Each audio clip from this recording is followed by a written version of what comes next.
I'm Xiangmin, an engineer from Airbnb State Framework team. Today, I'm excited to share how we are simplifying the streaming application development using a GraphQL-based declarative approach. Yeah, streaming application is such a popular topic right now, and today the needs of streaming application are rising because we have so many use cases or requirements for real-time data processing and quick decision-making in today's fast-paced world. However, their development is not always straightforward, and it can be quite complicated, which brings lots of challenges to our engineers today. So let's look at a pretty popular streaming use case at Airbnb to build a real-time materials view for read-heavy workloads. So basically, what such an application does is to capture the changelog events from different databases, stitch them together into a consistent materials view, and then store this view into an additional database. We call it read optimized store. So the data services can just query this store instead of query and join various databases. All right, so this is a pretty common use case of a streaming application in Airbnb. But our engineers found that it can be quite complicated to build such an application. So here I listed all the involved components from such an application. So you see you need to first model the data sources, manage the schema evolution, and define the different joins of these data models as stream. Then you need to implement various data transformations, like filtering or aggregation to be applied to these data sources. Finally, you need to build the actual pipeline that puts all these components together and make sure that they can be running correctly on top of your infrastructure. You see, there are so many components involved here. And it can be worse if you are building multiple such pipelines because you can have multiple use cases, as you need to duplicate writing many of these components into many applications. So, is there any way to make such process easier or simpler? The answer here is yes. And it can actually be as easy as this, writing a GraphQL query. So instead of implementing complicated components of a streaming application, developers can actually just use a GraphQL to describe what the materials view will be looking like. And then the streaming pipelines will be automatically generated from them. So this is the idea of our approach. We call it the declarative schema-based approach. This is the approach we are providing to our product engineers to develop streaming applications. Basically, the idea is you don't need to worry about how to do the joins, how to do the aggregation. You just need to describe what you want to have based on this application. And then we will generate the application for you. So before we get into this approach, maybe the first question you want to ask here is, why did we choose GraphQL as an interface? So first, GraphQL is a language that is widely used within product teams in Airbnb. So they are already very familiar with this language.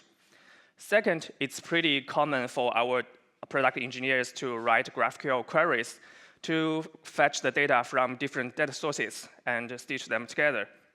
So it will be a very similar process if they want to persist the query results into a materials view. So this transition can be pretty simple. Finally, we really like the strongly typed schema provided by GraphQL, which can enforce the data consistency and the validation at the API level. So it can help us to simplify the development process and reduce the errors.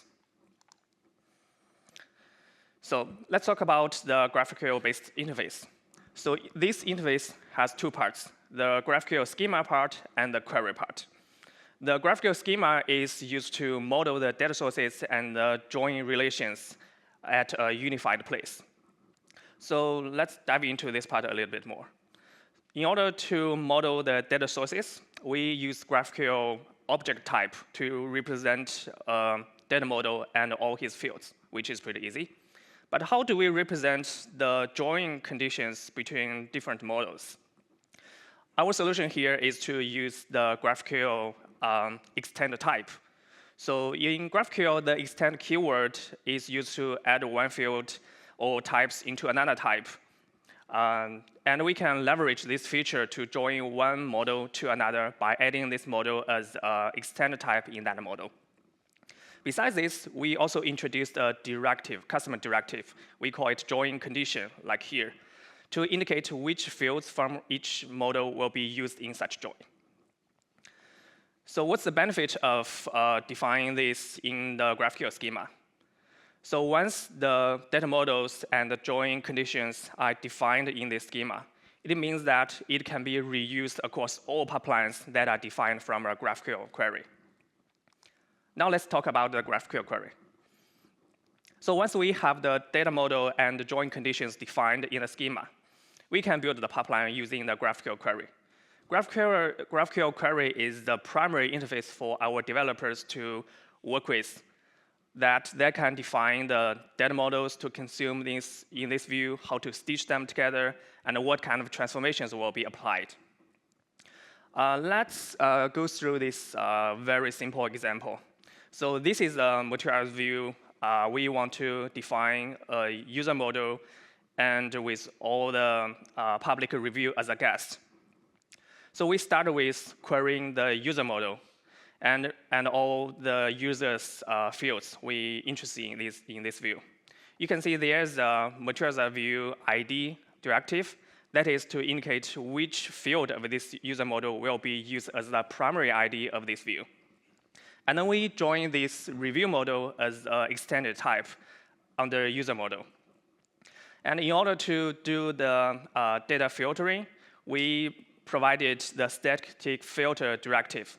So that is to tell the streaming engine that, oh, when you are processing the streaming events from a review, you need to filter based on these two conditions. And you might also notice that collection directive. That is because one user can have multiple reviews. And we want to collect all reviews under one user in this materials view. So we can apply this directive directly to that review source. So all related reviews will be aggregated under each user model. So this is a very basic example about the idea how you can describe your materials view in GraphQL. There are many other components supported, and I don't have time to cover them all, but I would like to discuss further offline. All right, we have talked about how to describe a materials view using GraphQL. But how do we make the actual data pipeline up and running based on this interface? The answer here is the pipeline generator. So what's pipeline generator? So it looks like it's a compiler or a translator that can translate the GraphQL definitions into the Java modules necessarily for our streaming engine. Then these modules will be built together into our streaming engine as an application.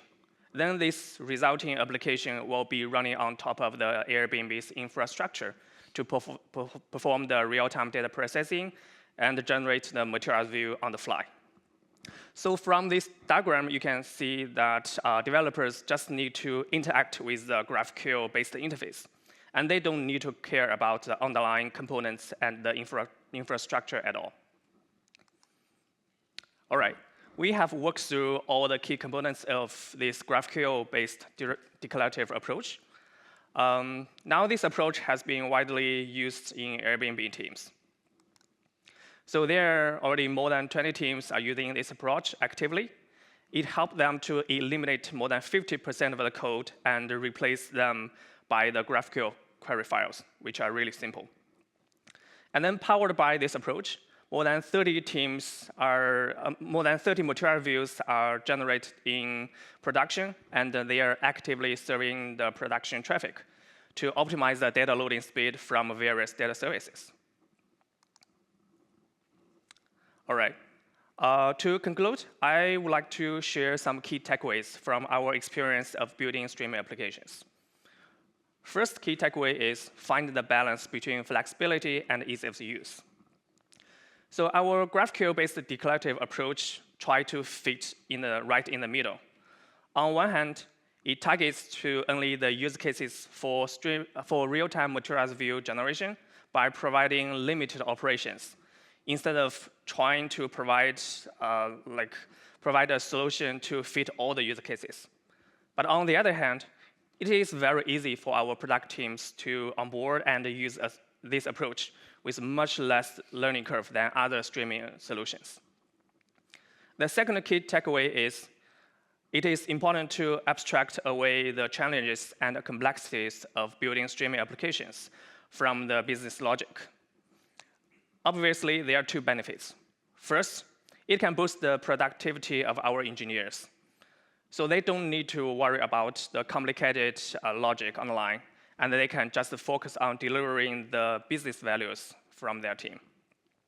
Second, it'll be easier to evolve and adapt for the future.